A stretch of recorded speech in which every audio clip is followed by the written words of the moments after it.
আসসালামু আলাইকুম, welcome to my channel. আজকে আপনাদের সাথে শেয়ার করব কেকের রেসিপি। আশা করি আজকের রেসিপি আপনাদের কাছে ভালো লাগবে।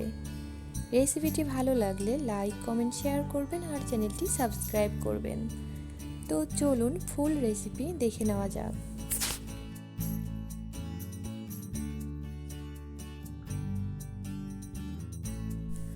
প্রথমে আমি একটা বড় সাইজের বোল নিয়েছি আর নিয়েছি 4টা ডিমের সাদা অংশ। ডিম থেকে আমি সাদা অংশ আর কুসুমটা আগে থেকে আলাদা করে নিয়েছিলাম। একটা এগ বিটার দিয়ে আমি ভালোভাবে সাদা অংশটা বিট করে নিচ্ছি। যখন ফোম তৈরি হয়ে যাবে তখন আমি এর মধ্যে চিনি দিয়ে দিব। এখানে আমি চিনি দিয়ে দিচ্ছি। ডিমটা আপনারা প্রথমে মেপে নেবেন একটা মেজারমেন্ট কাপ দিয়ে, তাহলে কেক বানানোর ক্ষেত্রে খুব সুবিধা হয়।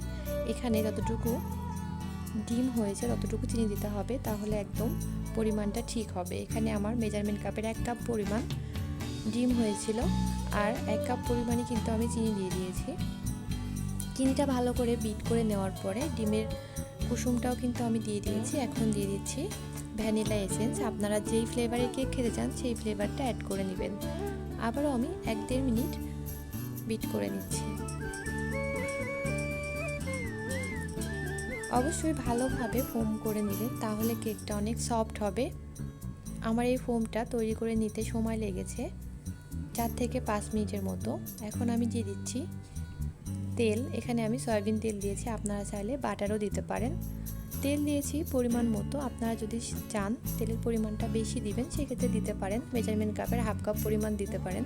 আমি এখানে 1/3 কাপ পরিমাণ দিয়েছি। আর দিয়ে দিচ্ছি ময়দা। যতটুকু চিনি আর ডিম তার অর্ধেক পরিমাণ দিতে হবে ময়দা। আমি এখানে 1/2 কাপ পরিমাণ ময়দা নিয়েছি। আর 1 চা চামচ পরিমাণ বেকিং পাউডার আর 1/2 চা চামচ পরিমাণ বেকিং সোডা নিয়েছি।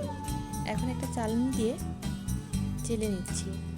চেষ্টা করবেন এভাবে চেলে নেওয়ার জন্য, তাহলে আর দলা বেঁধে যাবে না। না হলে কিন্তু যদি আমরা একবারে মেজারমেন্ট করে ফোমের মধ্যে ময়দা দিয়ে দিই সেই ক্ষেত্রে কিন্তু মেশানোর সময় দলা বেঁধে যেতে পারে। এই জন্য একটা চালনি দিয়ে চেলে নেবেন।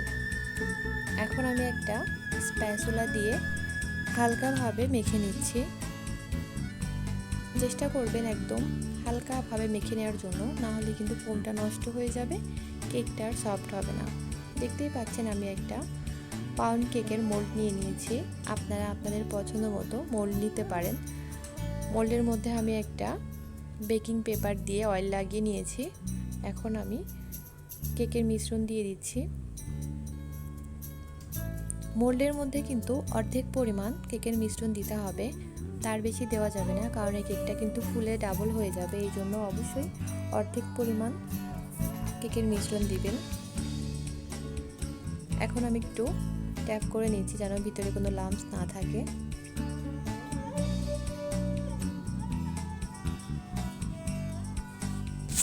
এখানে আমি সামান্য পরিমাণ কেকের মিশ্রণ রেখে দিয়েছিলাম, তার মধ্যে 2 টেবিল চামচ পরিমাণ কোকো পাউডার মিশিয়ে নিয়েছি আর উপর থেকে একটু দিয়ে দিচ্ছি। একটা চামচ দিয়ে উপর থেকে জাস্ট আমি দিয়ে দিচ্ছি। আপনারা চাইলে কোনো ডিজাইন করেও নিতে পারেন। এটা দেওয়ার কারণে কেকের ফ্লেভারটা অনেক ভালো আসবে, একটু চকলেটি ফ্লেভার আসবে। বাচ্চারাও কিন্তু অনেক খেতে পছন্দ করবে। এখন আমি একটা টুথপিক দিয়ে একটু ডিজাইন করে দিচ্ছি।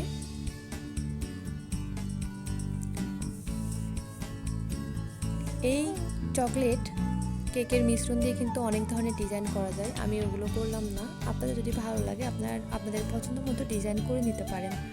এখন আমি বেক করার জন্য ওভেনে দিয়ে দিব। এক এক ব্র্যান্ডের ওভেন কিন্তু এক এক রকম টেম্পারেচার থাকে, আপনারা বুঝে দিয়ে নেবেন। এখানে আমি 150 ডিগ্রি তাপমাত্রায় দিয়েছি আর আমার সময় লাগবে 25 মিনিট। 25 মিনিট ওয়েট করেছি। এখন কেকটা হয়ে গেছে। আমি ওভেন থেকে বের করে একটু চেক করে নিব পারফেক্টলি হয়েছে কিনা। 5-10 মিনিট কম বেশি লাগতে পারে, এটা আপনারা একটু দেখে নেবেন, খেয়াল রাখবেন। আসলে কেকের উপর নির্ভর করে। যদি ছোট সাইজের কেক হয় সেক্ষেত্রে কিন্তু সময়টা কম লাগে, আর যদি বড় সাইজের কেক হয় সেই ক্ষেত্রে সময়টা একটু বেশি লাগে। এটা আপনারা চেক করে নেবেন।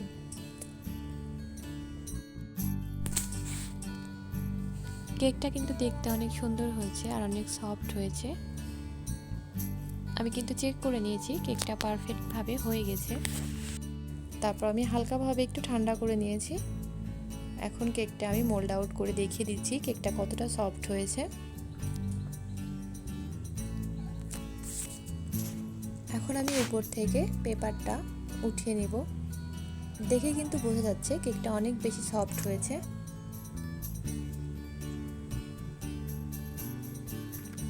কেকটা খেতেও কিন্তু অনেক বেশি মজার হয়েছিল। আপনারা ট্রাই করবেন এভাবে, আপনাদের কেকও ইনশাল্লাহ অনেক ভালো হবে।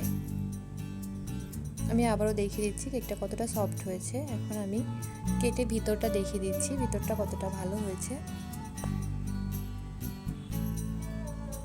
আপনারা আপনাদের পছন্দ মতো সাজিয়ে নিতে পারেন। আপনারা চাইলে উপর থেকে একটু ক্রিম দিয়েও সাজিয়ে নিতে পারেন। দেখতেই পাচ্ছেন আমি কেকগুলো কিন্তু কেটে নিয়েছি। আপনারা আপনাদের পছন্দ মতো কেটে নেবেন। আর এই কেকটা কিন্তু অনেক বেশি সফট হয়েছে, খেতেও অনেক মজার হয়েছে। আশা করি ট্রাই করবেন। কেমন হয়েছে কমেন্টস করে জানাবেন। সবাই ভালো থাকবেন, সুস্থ থাকবেন। নতুন রেসিপি নিয়ে দেখা হবে।